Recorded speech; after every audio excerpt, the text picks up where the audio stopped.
Hi everyone, and welcome back to my channel. So today I want to talk a little bit about the benefits of fermented foods, and I want to share with you recipes for two of my favorite condiments as a way of getting a little bit more of these healing foods into your diet. So if you want to know more, let's just jump in.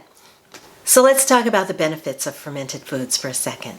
Fermented foods are rich in probiotic bacteria, so by consuming these foods, you're adding beneficial bacteria and enzymes to your intestinal flora. This increases the health of your gut microbiome and digestive system and enhances your immunity because your immune system starts in the gut, believe it or not.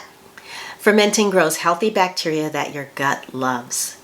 This beneficial bacteria and enzymes increases the efficiency of your microbiome to digest food, absorb nutrients, and enhance your immune system.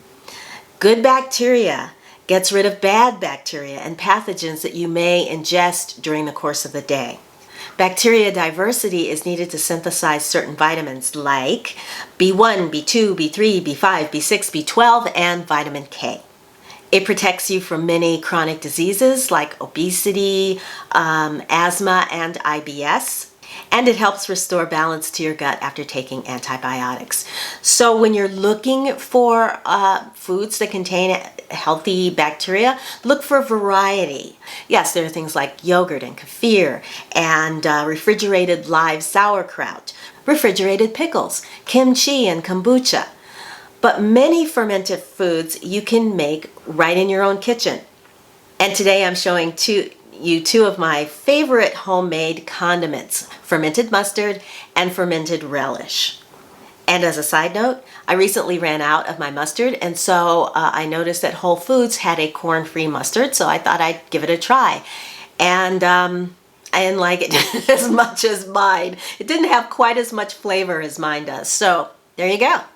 I'll be re-fermenting again quite soon.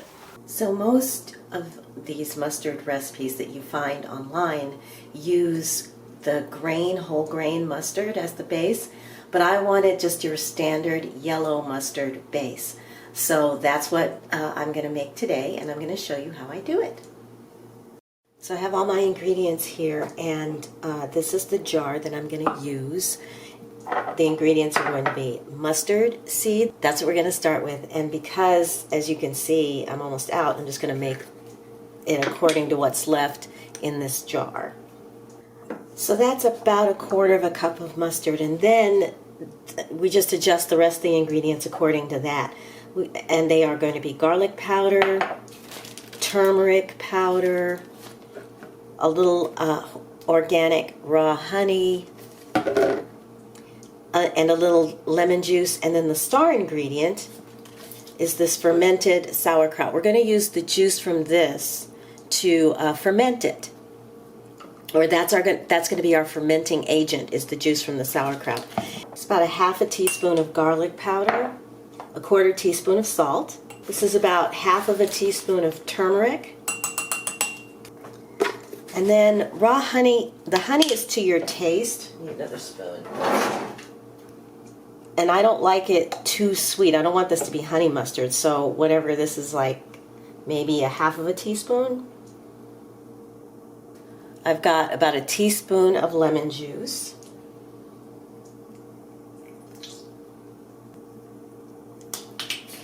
And then I'm going to put in a little bit less than 1/4 cup of plain water and then mix all this up.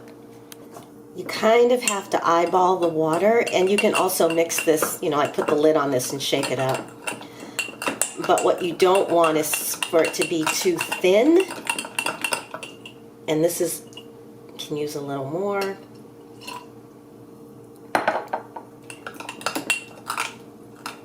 But you also want to make sure all the ingredients are well mixed, and that's what we're doing right now. Okay, so that looks pretty good. And the reason you want it to be a little bit thick is because we're not done adding in liquid yet. So now we're ready for the sauerkraut juice. This is my half tablespoon measure, so I'm going to start with that. And what I've found is that the fresher the sauerkraut juice is, the more fermentation you get. So I'm going to put in, this little has been open for a few weeks, so I'm going to put in a little bit more. Okay. Now mix that in. And it's okay if you get some, some cabbage in there, that's fine.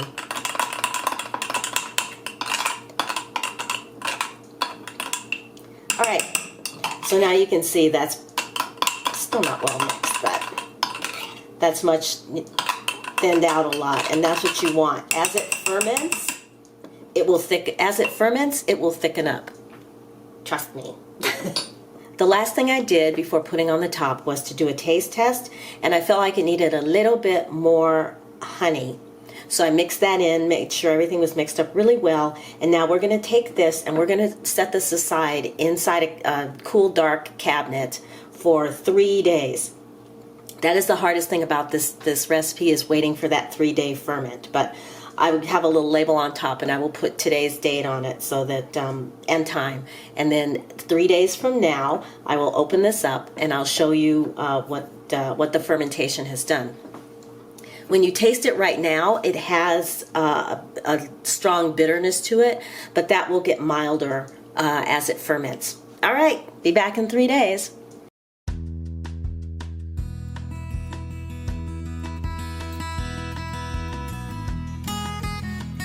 Just took the lid off, and I'll see if I can show you inside.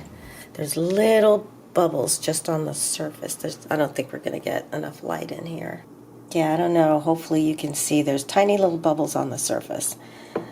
And now I'm going to add the rest of the ingredients, and it's vinegar, apple cider vinegar and balsamic vinegar. I do a teaspoon of each because the apple cider vinegar has a bit of a bite to it, and the balsamic vinegar is much milder. So that helps, the mildness of the balsamic helps the mustard to not be quite so sharp. Whoops. There we go. So I'm going to mix that in and then give it a taste. The reason you put the vinegar in at the end is because it interferes with the fermentation process. Now that it's in, it will continue to ferment in the refrigerator. It will just go at a much slower rate. So there you go. Taste. It's perfect. And this will get milder as time goes on. But right now it's got just enough heat, not too much, and it's very balanced in flavor. The full recipe is below, but feel free to adjust spices and flavorings to your own taste. Next up is the relish. Start by adding 1/4 of a large onion, rough chopped, and 2 cloves of garlic into a small food processor. Pulse a few times just until pieces are medium chopped. Scrape down if you need to.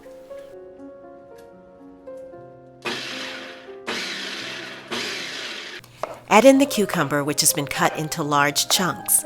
Pulse until all the veggies are finely chopped. It should look like a relish texture when it's done.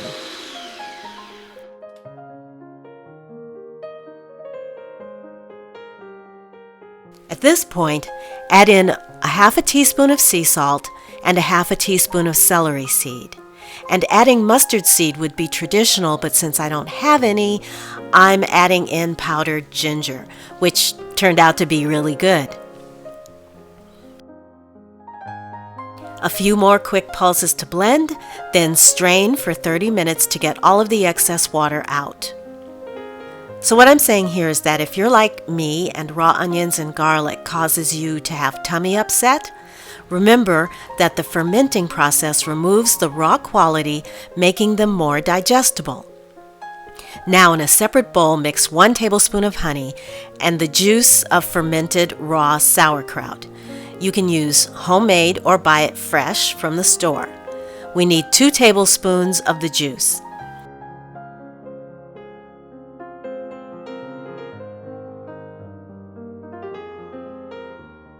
If you get a bit of the cabbage in there, it's fine. Just whisk it all together, and when it's combined, pour it into the relish and stir.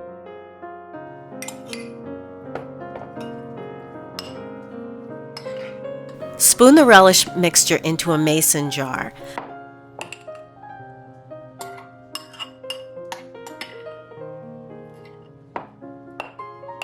Now I'm pressing down with the back of the spoon to make sure there's no trapped air pockets.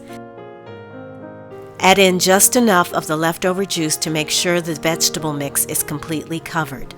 This creates an anaerobic environment so mold can't grow. Leave about 3/4 of an inch of space at the top, and if you're concerned about bacteria overgrowth, you can cover the relish mixture with a piece of plastic wrap to make sure there's no air.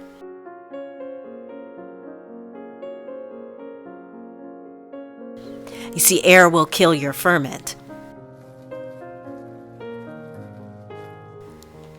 Seal it up and place in a cool, dark place for 3 days, and then place in the refrigerator, and it will keep for weeks.